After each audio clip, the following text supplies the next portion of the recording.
पुत्र आप सभी को मुंडा मैथ्स पर स्वागत करता हूं।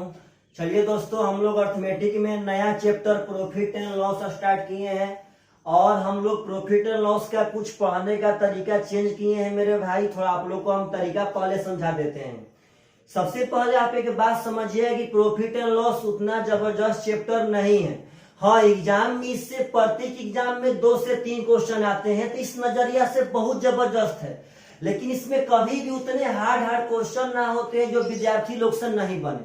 मतलब प्रॉफिट एंड लॉस एक ऐसा चैप्टर है जहां से हार्ड क्वेश्चन का रास्ता है, लेकिन जितने क्वेश्चन यहाँ से हार्ड होते हैं उनको बनाने का आसान तरीका भी है। इसलिए इसको हम लोग हार्ड चैप्टर की श्रेणी में नहीं रख सकते हैं। जितने ब्रांड क्वेश्चन होंगे उतने इसके आसान सोल्यूशन भी होते हैं। तो मेरे भाई एक बात समझिएगा कि प्रॉफिट एंड लॉस को पढ़ने के लिए उतना जबरदस्त थ्योरी भी नहीं चाहिए। मतलब आप यदि छोटी छोटी बातें जानते हैं तो आप प्रॉफिट एंड लॉस को बहुत ही बढ़िया से बना सकते हैं। तो हम लोग इस वीडियो में पहले प्रॉफिट एंड लॉस का कुछ छोटी छोटी बातें जानेंगे, इसका इंट्रोडक्शन जानेंगे, इसमें क्या करते हैं क्या नहीं करते हैं, कैसे रूल लागू करेंगे, थोड़ा थोड़ा बात जानेंगे मेरे भाई। और उसके बाद हम लोग जो नेक्स्ट वीडियो होगा उसमें किरण का बुक स्टार्ट करेंगे। किरण में जितने प्रॉफिट एंड लॉस होंगे आपको हम वीडियो दर वीडियो बना करके प्रोवाइड करेंगे। मतलब कि हम एक प्लान बनाए हैं कि आप सब आदमी को किरण का कंप्लीट सॉल्यूशन बहुत जल्दी प्रोवाइड करा दे, बहुत जल्दी। मतलब लेकिन इसमें एक पार्टनर साहब त्रुटि है। त्रुटि यह है कि आप लोग घर पर नहीं पढ़ रहे हैं।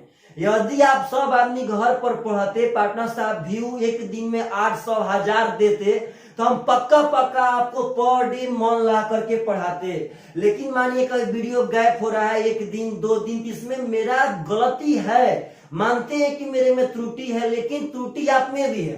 यदि आप लोग हमें पर डे 1000 व्यू एक दिन वीडियो डाले, पार्टनर साहब 24 घंटा के अंदर मेरा 1000 व्यू हो गया। और ऐसा बात नहीं है कि वह व्यू नहीं जा सकता है।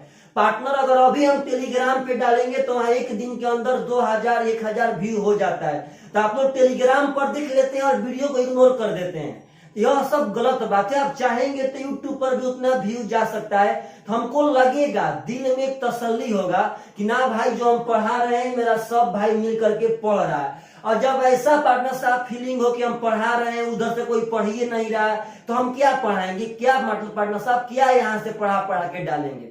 इसलिए आप सब आदमी ज्यादा से ज्यादा पढ़िए, ताकि आपको हम यहाँ से एकदम पढ़ा के हर एक चीज प्रोवाइड कराते रहें। आप लोग पढ़ेंगे तो हम बहुत पढ़ाएंगे। पर डे हम 5 से 6 घंटा का वीडियो डाल सकते हैं, लेकिन आप लोग पढ़ेंगे तब। आप लोग ना पढ़ रहे हैं पार्टनर साहब और ना हम रेगुलर पढ़ा रहे हैं। चलिएगा ध्यान से प्रॉफिट एंड लॉस के बारे में थोड़ा बढ़िया से समझते हैं। सबसे पहले एक बात समझिएगा कि प्रॉफिट एंड लॉस में हम लोग क्रय मूल्य को सीपी से डिनोट करेंगे, या हमेशा। अब बार हम क्रय मूल्य नहीं लिखेंगे पार्टनर साहब। सीपी आपका कॉस्ट प्राइस हम लिखे तो आपको क्रय मूल्य समझ जाना है। हम लोग विक्रय मूल्य को एसपी से डिनोट करते हैं। यह भी बात एकदम समझ जाइएगा कि अगर कभी विक्रय मूल्य आएगा तो हम लोग उसको एसपी से डिनोट करेंगे। और पार्टनर साहब एमपी मार्केट प्राइस, इसको हम लोग अंकित मूल्य को कहते हैं। जब अंकित मूल्य कहेगा तो हम लोग मार्केट प्राइस ले यानी एमपी से डिनोट करेंगे। और उसके बाद पार्टनर साहब आरपी यानी रिटेलर प्राइस, इसको हम लोग सूची मूल्य कहते हैं। यह भी बात नहीं भूलना है कि चारों का चारों आता है। और यह बात आप जानबे करते हैं कि अगर प्रॉफिट कहेगा यानी पार्टनर साहब लाभ को हम शो कर रहे हैं। यदि हानि कहेगा तो हम लोग एल से शो करेंगे लॉस। इतनी सारी बातें आप सब आदमी को एकदम बखूबी जानना है कि क्रय मूल्य बोलेगा तो हम लोग सीपी से डिनोट करेंगे, विक्रय मूल्य बोलेगा तो एसपी से डिनोट करेंगे, अंकित मूल्य बोलेगा तो मार्केट प्राइस एमपी से डिनोट करेंगे, और सूची मूल्य बोलेगा पार्टनर साहब का आरपी से करेंगे। प्रॉफिट बोलेगा तो लाभ, और पार्टनर साहब क्या बोलते हैं, प्रॉफिट बोलेगा लाभ बोलेगा तो पी से, और हानि बोलेगा तो एल से। अब यहाँ एक बात समझिए, आप सब आदमी सीपी के बारे में एकदम वो खुद भी जानते हैं। जाहिर सी बात है, सीपी तो पार्टनर साहब बचपन से जान रहे हैं कि जिस पैसा पे हम खरीदेंगे वही हमारा क्रय मूल्य होगा। जितना रुपया पे हम कोई जीन्स, मानिए यह शर्ट है, यह शर्ट जितना रुपया में खरीदेंगे वही मेरा सीपी है। और पार्टनर विक्रय मूल्य के बारे में भी आप लोग एकदम बढ़िया से जानते हैं कि यह शर्ट खरीद कर जितना में हम बेचेंगे वो मेरा विक्रय मूल्य है। लेकिन अंकित मूल्य के बारे में बहुत सारे बच्चे नहीं जानते हैं। पहले बात समझिएगा कि अंकित मूल्य और सूची मूल्य दोनों एक ही बात है। अंकित मूल्य और सूची मूल्य दोनों का दोनों एक ही बात है मेरे भाई। अंकित मूल्य बड़ा बड़ा मॉल वाला लागू करता है, बड़ा बड़ा दुकान, बड़ा बड़ा मॉल। पार्टनर साहब अंकित मूल्य का आता है, यही होता है रिटेलर प्राइस। आप लोग देखे होंगे गांव में घूम घूम करके साइकिल पे, मोटरसाइकिल पे बहुत सारे लोग साड़ी बेचते हैं, जींस बेचते हैं, पार्टनर साहब पैंट बेचते हैं, शर्ट बेचते हैं। तो वही रिटेलर मतलब घूम घूम के बेचने वाला रिटेलर हम लोग बोलते हैं। तो वह हो गया रिटेलर प्राइस। तो पार्टनर साहब पहले इसके बारे में समझिए। सबसे पहले तो एमपी और आरपी यानी अंकित मूल्य और सूची मूल्य दोनों एक ही बात है। एमपी डिसाइड करता है मॉल का मालिक और आरपी डिसाइड करता है गांव में घूम घूम कर बेचने वाला। तो पार्टनर अगर हम लोग यह शर्ट कहीं से खरीद करके लाए, कहीं से, तो अगर शर्ट मान लीजिए दिल्ली से 500 रुपया में खरीद कर लाए, तो आज का जमाना कहता है कि अगर हम ईमानदारी से 500 से खरीद के लाए और गांव में चाहे मॉल में कहीं भी जाकर कहे कि भाई देख 550 में बेचेंगे, अगर तू लेगा तो ले ले, तो हम लोग तो ईमानदारी से यह बात सोच लिए मेरे पार्टनर साहब कि हम लोग दिल्ली से 500 में खरीद के लाए थे और यहाँ 50 रुपया लाभ पर 550 में बेचने का कोशिश कर रहे हैं। लेकिन आज का जमाना वैसा नहीं है। आप कितना भी ईमानदार हो, जमाना ईमानदारी को नहीं देखता है। जमाना कहता है कि हमको इस पे डिस्काउंट चाहिए। तो मेरे भाई जब हम 500 में खरीद के लाए हैं और 50 रुपया ही पार्टनर साहब लाभ कमाई दिल्ली से लाए थे, तो बोलिए डिस्काउंट का कहाँ सवाल पैदा हुआ। अगर डिस्काउंट देना होगा तो हमको तो इस पे और न दाम बढ़ा करके लिखना होगा। तो आप लोग जितने आदमी को कभी मॉल में कभी दुकान में डिस्काउंट मिलता है मेरे भाई, तो वही डिस्काउंट अंकित मूल्य और सूची मूल्य पर मिलता है। यानी कि पहले हम जो सामान खरीद कर लाएंगे उसका यहाँ पे अपना मन से एक मूल्य डिसाइड करेंगे। अब 500 रुपया में खरीद के लाए थे, तो यहाँ हम 800 रुपया डिसाइड करेंगे। चल भाई इस पे बढ़ा के हम 800 लिख देते हैं और तब बोलेंगे कस्टमर से कि देखिए आपको हम इतना छूट दे रहे हैं। हम बोलेंगे वहां आपको 200 का छूट दे रहे हैं, तो 800 में पार्टनर साहब लिखे थे, तो अगर 200 का छूट देंगे तब पर भी हम 600 में बेचेंगे। तब पर भी हम 500 पार्टनर साहब खरीद के लाए थे और 600 में बेचे, तो हमको 100 रुपया का प्रॉफिट हुआ ही हुआ। तो अंकित मूल्य और सूची मूल्य का मतलब है कि अपना से दाम बढ़ा करके लिख देना। यदि मॉल का मालिक लिखेगा पार्टनर तो उसको अंकित मूल्य बोलेंगे, यदि गांव में घूम घूम कर लिखेगा तो उसको हम लोग सूची मूल्य यानी रिटेलर प्राइस कहते हैं। तो अपना से दाम बढ़ा करके लिख देना अंकित मूल्य और सूची मूल्य होता है। तो आप एक बात समझिए, अगर हम 500 में खरीद के लाए और जितना में खरीद के लाए उसी पे डिस्काउंट देवे, तो क्या पार्टनर साहब हम लोगों को फायदा होगा। अब 500 में खरीद के ला रहे हैं, उसी पे छूट देने का अगर पेशकश कर देते हैं तो कभी हम प्रॉफिट में नहीं रहेंगे। इसीलिए मेरे भाई हमेशा हमेशा छूट, हमेशा हमेशा छूट अंकित मूल्य और सूची मूल्य पर ही मिलता है। यह अलग बात है कि कभी क्वेश्चन कह दे तो हम लोग क्रय मूल्य पर भी छूट दे सकते हैं, लेकिन कब, जब क्वेश्चन कहेगा तब। क्रय मूल्य पर छूट तभी देंगे जब क्वेश्चन कहेगा तब, अन्यथा हमेशा हमेशा छूट आपको अंकित मूल्य और सूची मूल्य पर ही मिलता है। क्योंकि अंकित मूल्य और सूची मूल्य हम लोग के हाथ में, हम लोग के मुट्ठी में, जितना में खरीद के लाएंगे अपना से यहाँ बढ़ा करके लिख देंगे। अपना मन से जितना मन करता है उतना बढ़ा के लिखिए, जितना मन करता है उतना परसेंट का आप डिस्काउंट दीजिए। देखिएगा आप लोग कभी मॉल में जाते हैं, बोलते हैं इस जींस पर 50% का डिस्काउंट है। आप बताइए कभी मॉल का मालिक कभी अपना घाटा सह करके, अपना लॉस सह करके अपना कभी वो जींस पैंट बेचेगा?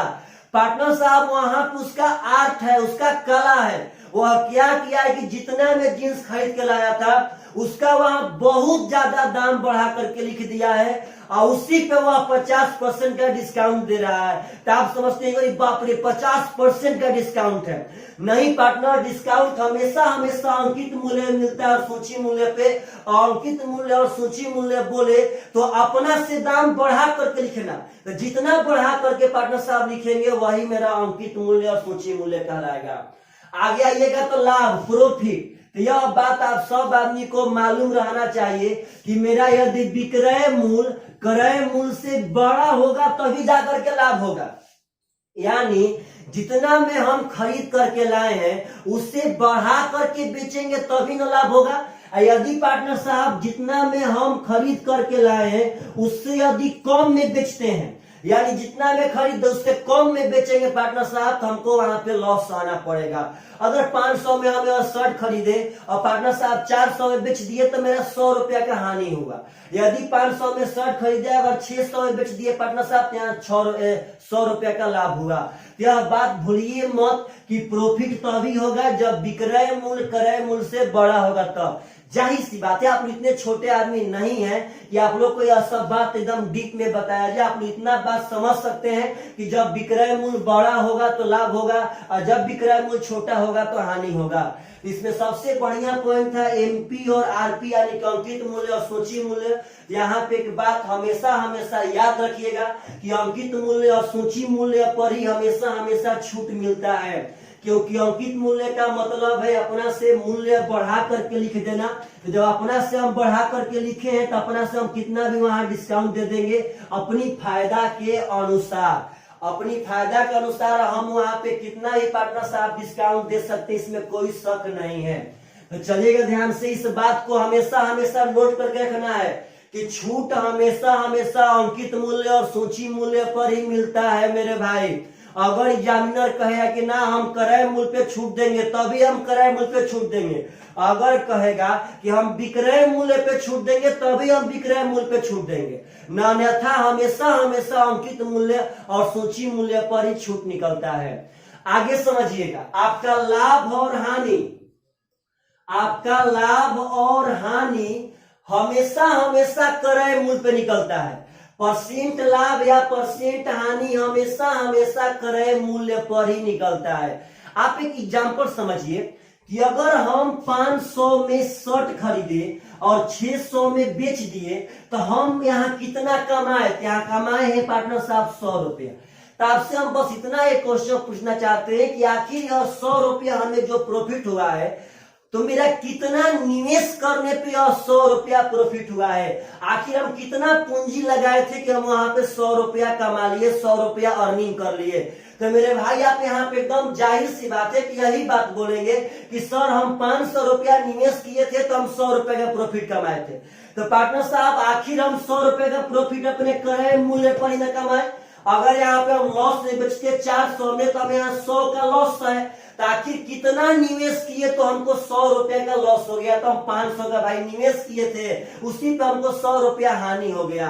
तो हमेशा हमेशा एक बात याद रखिएगा कि परसेंट लाभ या परसेंट हानि हमेशा हमेशा क्रय मूल्य पर ही निकलता है, इस बात को नहीं भूलना है। लेकिन एक बात यहाँ पे एकदम ठोक करके याद रखिएगा भाई कि हमेशा हमेशा लाभ और हानि क्रय मूल्य पर तो निकलता है, लेकिन एक बात मत भूलिएगा कि जब एग्जामिनर चाहेगा, जब क्वेश्चन चाहेगा तब आपका लाभ और हानि वह विक्रय मूल्य पर भी निकाल सकता है और अंकित मूल्य पर भी निकाल सकता है। यदि क्वेश्चन कहे कि हमको विक्रय मूल्य पर लाभ बता दीजिए तब उस समय लाभ विक्रय मूल्य पे बताएंगे।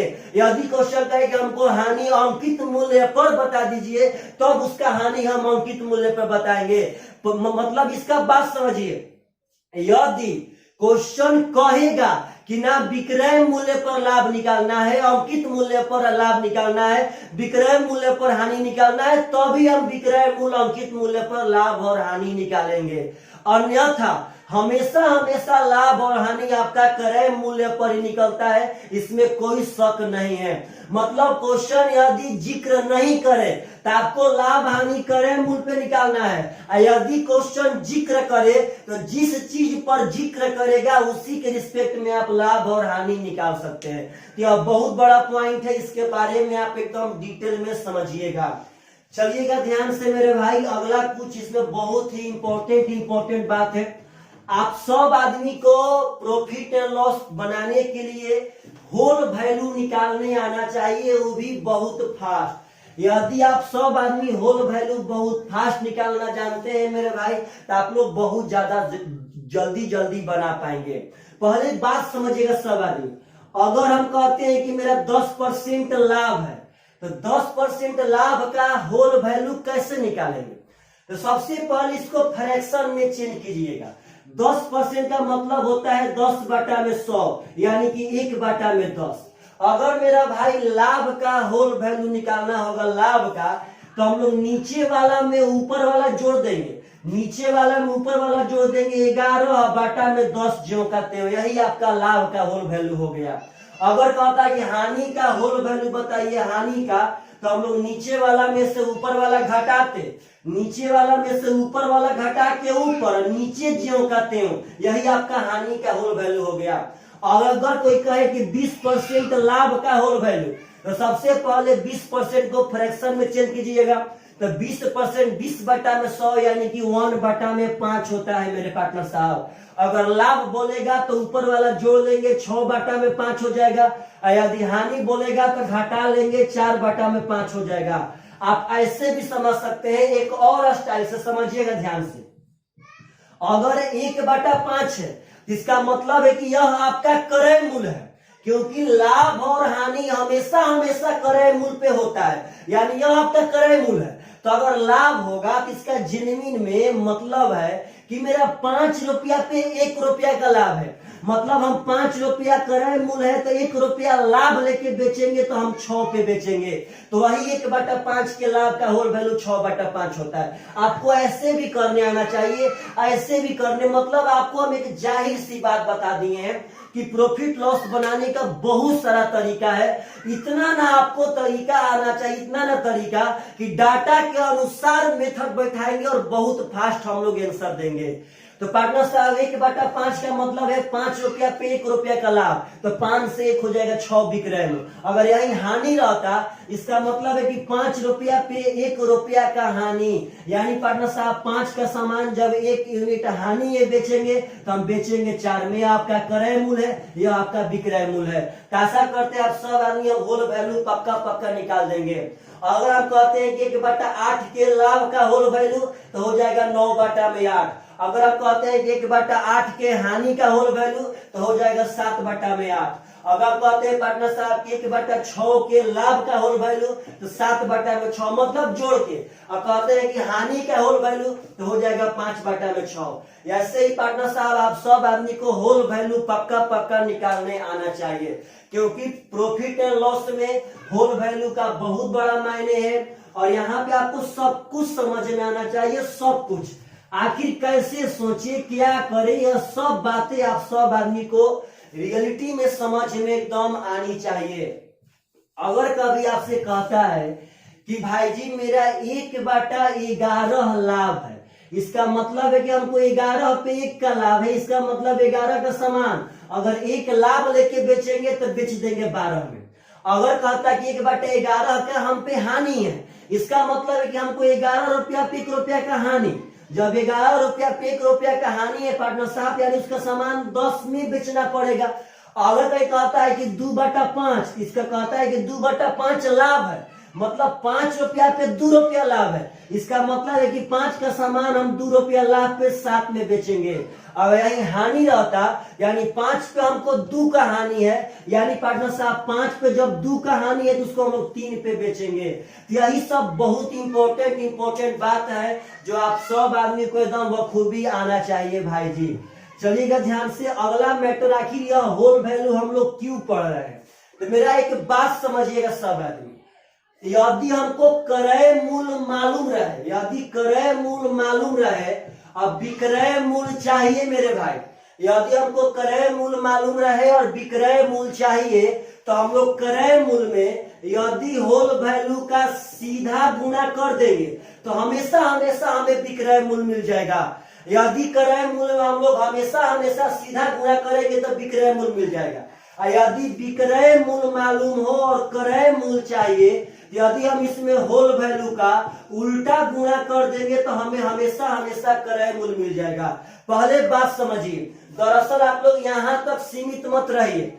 हम कहते हैं पार्टनर साहब, ध्यान रखिएगा सब आदमी, कि यदि हमको स्टार्टिंग पॉइंट मालूम रहे और हमको यदि एंडिंग पॉइंट चाहिए, यदि स्टार्टिंग पॉइंट मालूम रहे और एंडिंग पॉइंट चाहिए तो हम लोग होल वैल्यू का सीधा गुना करेंगे। मतलब कि यदि हमको शुरुआत मालूम हो और अंत चाहिए तो पार्टनर हम शुरुआत से अंत जा रहे हैं, यानी सीधा जा रहे हैं, शुरुआत की और अंतिम की ओर जा रहे हैं, मतलब हम सीधा जा रहे हैं पार्टनर साहब। तो यदि सीधा जाएंगे तो होल वैल्यू का सीधा गुना, और यदि हमको एंडिंग पॉइंट मालूम हो उल्टा और पार्टनर साहब चाहिए हमको सीधा या स्टार्टिंग पॉइंट, तो हम होल वैल्यू का उल्टा गुना करेंगे। आप अगर यहाँ भी नजर डालेंगे तो क्रय मूल्य उसका सीधा है पार्टनर साहब, चाहिए विक्रय मूल्य। तो जब विक्रय मूल्य पहले खरीदेंगे तब न बेचेंगे, तो क्रय मूल्य से विक्रय मूल्य सीधा है तो सीधा गुना। यदि विक्रय मूल्य मालूम हो और चाहिए क्रय मूल्य तो उल्टा है पार्टनर साहब, तो उल्टा गुना करेंगे। यह सब बात आशा करते हैं आप सब आदमी जबान पर याद रखेंगे कि यदि क्रय मूल्य मालूम हो चाहिए विक्रय मूल्य तो हम होल वैल्यू का सीधा गुना करेंगे, क्योंकि हम सीधा जा रहे हैं। यदि विक्रय मूल्य मालूम हो चाहिए क्रय मूल्य, यह मालूम हो यह चाहिए, विक्रय मूल्य मालूम हो और क्रय मूल्य चाहिए, तो पार्टनर साहब उल्टा ना होना है जी, यहाँ पे उल्टा गुना करेंगे। मतलब जहां पे हम सीधा जाएंगे वहां सीधा गुना। ऐसे क्वेश्चन कहता है कि राम एक सामान 5,000 में खरीदा, बात समझिएगा सब आदमी, राम एक सामान 5,000 में खरीदा तो कहेगा कि राम सोहन को 10% लाभ पे बेचा, सोहन मोहन को 5% हानि में बेचा, तो बोलेगा मोहन कितना में खरीदा था। तो पार्टनर हमको राम का दिया और मोहन का पूछा, यानी शुरुआत दिया और मोहन अंतिम पूछा, तो होल वैल्यू का सीधा गुना करते जाएंगे। यदि हमें यहाँ मोहन का देता 500 रुपया और यही बात राम का पूछता पार्टनर साहब, तो हम यहाँ पे मोहन का देता राम का पूछता, यानी कि हमको अंतिम दिया है और शुरुआत पूछ रहा है, तो यहाँ से हम उल्टा गुना करते आएंगे। यानी उल्टा चलेंगे तो उल्टा गुना और सीधा चलेंगे तो होल वैल्यू का सीधा गुना करेंगे। यह बहुत ही ब्रांड तरीका है, जब आपको आगे क्वेश्चन पे आएगा तो यहाँ पे हम बहुत ही बढ़िया तरह से आपके सामने पेश करेंगे। लेकिन इतना बात याद रहना चाहिए कि यदि क्रय मूल्य मालूम हो और विक्रय मूल्य चाहिए तो होल वैल्यू का उल्टा गुना, सॉरी सीधा गुना। यदि विक्रय मूल्य मालूम हो और क्रय मूल्य चाहिए तो होल वैल्यू का उल्टा गुना। तो पार्टनर साहब यह सब बात आप सब आदमी को पक्का पक्का आना चाहिए। चलिएगा ध्यान से इसके आगे समझिएगा सब आदमी, एकदम प्रेम से समझिएगा पार्टनर साहब, एकदम प्रेम से। एक बहुत ही बढ़िया बात है प्रॉफिट एंड लॉस का, बहुत ही बढ़िया बात कि एमपी का मतलब हो गया अंकित मूल्य। तो पार्टनर साहब अंकित मूल्य से कोई सामान छूट पर बेचा भी जाता है और अंकित मूल्य से कोई सामान छूट पर खरीदा भी जाता है। इसके बारे में समझिए पहले। आपका अंकित मूल्य सीधा हो गया, हम इतना % छूट पर बेचे, यानी पार्टनर साहब इतना % छूट पर बेचे, इतना % छूट पर खरीदे। तो पहले मेरा एक बात समझिए, कब बेचेंगे कब खरीदेंगे। यदि दुकानदार कहेगा क्वेश्चन, तो दुकानदार हमेशा हमेशा अंकित मूल्य पर बेचता है। मतलब कि एक बात समझिए कि एक ही सामान का मूल्य दुकानदार के लिए विक्रय मूल्य होता है, लेकिन पार्टनर साहब ग्राहक के लिए क्रय मूल्य होता है। अगर हम यह शर्ट 500 में खरीदे तो हम ग्राहक है तो मेरे लिए 500 रुपया क्रय मूल्य है। पार्टनर साहब जब हम 500 में खरीदे तो हमको दुकानदार बेचा कितना में, तो 500 में। मतलब एक ही सामान दुकानदार के लिए विक्रय मूल्य होगा और कस्टमर के लिए क्रय मूल्य होगा। तो वही हम बात कर रहे हैं। यदि क्वेश्चन दुकानदार पे बोलेगा तो बोलेगा कि 10% छूट पे बेचा, यदि कस्टमर के लिए बोलेगा तो बोलेगा 10% छूट पे खरीदा। मतलब यह क्वेश्चन पे डिपेंड करता है। इस दिमाग देखिए, आप लोग का दिमाग ना बहुत पार्टनर साहब मतलब अभी नीचे है। आप लोग का दिमाग यह सोचता है कि वो सर तो बताए थे कि अंकित मूल्य पे हमेशा छूट देके बेचते हैं। नहीं पार्टनर, जब दुकानदार के बारे में क्वेश्चन बोलेगा तो दुकानदार अंकित मूल्य पे छूट देके बेचेगा, लेकिन ग्राहक के बारे में बोलेगा तो अंकित मूल्य पे छूट देके खरीदा जाएगा। तो पार्टनर साहब आप बोलिए तो, यदि अंकित मूल्य मालूम हो और विक्रय मूल्य चाहिए, भाई जी समझिएगा ध्यान से, यदि अंकित मूल्य मालूम हो और विक्रय मूल्य चाहिए तो यहाँ पे होल वैल्यू का सीधा गुणा करेंगे। क्यों पार्टनर साहब? क्योंकि यहाँ तो हम शुरुआत से अंतिम जा रहे हैं। यदि अंकित मूल्य मालूम हो और क्रय मूल्य चाहिए तो हम होल वैल्यू का सीधा गुणा करेंगे, यानी जहां सीधा चलेंगे वहां सीधा गुणा, और जहां उल्टा चलेंगे वहां उल्टा गुणा। मानिए अगर हमको यहाँ पे क्रय मूल्य मालूम है, यदि क्रय मूल्य मालूम है और उसके बाद पार्टनर साहब यदि अंकित मूल्य निकालना हो तो हम होल वैल्यू का उल्टा गुणा करेंगे। तो क्वेश्चन कहेगा कि एक वस्तु 10% छूट पे 50 रुपया में खरीदी गई तो उस पर कितना लिखा गया था, यानी अंकित मूल्य से खरीदा गया तो हमको अंकित मूल्य बताना है। तो पार्टनर साहब यदि अंकित मूल्य बताना होगा तो हम उल्टा गुणा करेंगे, यदि क्रय मूल्य बताना होगा तो हम सीधा गुणा करेंगे। अंकित मूल्य से दोनों का दोनों पैटर्न हो सकता है, क्रय मूल्य भी और विक्रय मूल्य भी। तो पार्टनर ऐसा कभी भी क्वेश्चन आपकी एग्जाम में आए तो यह सब बात बहुत जल्दी आपके दिमाग में हिट करना चाहिए। हम देखिए पहले ही बता चुके हैं कि प्रॉफिट एंड लॉस उतना हार्ड चैप्टर नहीं है भाई, हम लोग बस अपना इंट्रोडक्शन कर रहे हैं कि बस इतना छोटी छोटी बातें आपको आना चाहिए कि यदि विक्रय मूल्य बड़ा होगा तो लाभ होगा, यदि विक्रय मूल्य छोटा होगा तो हानि होगा, यदि क्रय मूल्य पार्टनर साहब दिया रहे अब विक्रय मूल्य चाहिए तो सीधा गुणा करेंगे, यदि विक्रय मूल्य दिया रहे और क्रय मूल्य चाहिए तो उल्टा गुणा करेंगे, यदि अंकित मूल्य दिया रहे और विक्रय मूल्य निकालना हो तो सीधा गुणा करेंगे, क्योंकि अंकित मूल्य से विक्रय मूल्य सीधा पॉइंट है। यदि पार्टनर साहब हमको विक्रय मूल्य दिया रहे और अंकित मूल्य चाहिए तो उल्टा गुणा करेंगे, क्योंकि पहले दाम लिखेंगे उसके बाद में पार्टनर साहब हम छूट देते हैं। तो ऐसा क्वेश्चन कभी भी पार्टनर साहब पूछे तो आप लोग एकदम पक्का दिमाग लगा सकते हैं। हाँ, यहाँ पे आपका प्रॉफिट एंड लॉस का थ्योरी नहीं खत्म हुआ। दरअसल हम लोग करने क्या वाले हैं कि किरण का बुक उठा के पहले टाइप 1 बनाएंगे, तो टाइप 1 में जिस क्वेश्चन पे जितना थ्योरी या काम होगा आपको हम वहीं पे देंगे पार्टनर साहब। टाइप 2 जिस थ्योरी पे होगा पहले वो थ्योरी पढ़ा देंगे, उसके बाद आपको हम टाइप 2 बनाएंगे। टाइप 3 जिस थ्योरी पे होगा पहले आपको थ्योरी पढ़ा देंगे, तब हम टाइप 3 बनाएंगे। बस इतना बात याद रहना चाहिए आप सब आदमी को कि अंकित मूल्य पर छूट देके दोनों होता है, विक्रय मूल्य भी क्रय मूल्य भी। जो सामान पे हम खरीदते हैं वही सामान पे दुकानदार बेचता भी है, यानी कि मेरा क्रय मूल्य दुकानदार का विक्रय मूल्य होगा। तो यह बहुत छोटा छोटा पॉइंट है। आशा करते हैं आप सब आदमी इतना बात जानते होंगे पार्टनर साहब, बाकी आप हम पे छोड़ दीजिए। पक्का आपको प्रॉफिट लॉस का हम ब्रांड एकदम बना के छोड़ेंगे, बना के। चलेगा पार्टनर साहब, बाय बाय, टेक केयर। यदि बढ़िया लगे तो कमेंट करना मत भूलिएगा। Bye bye.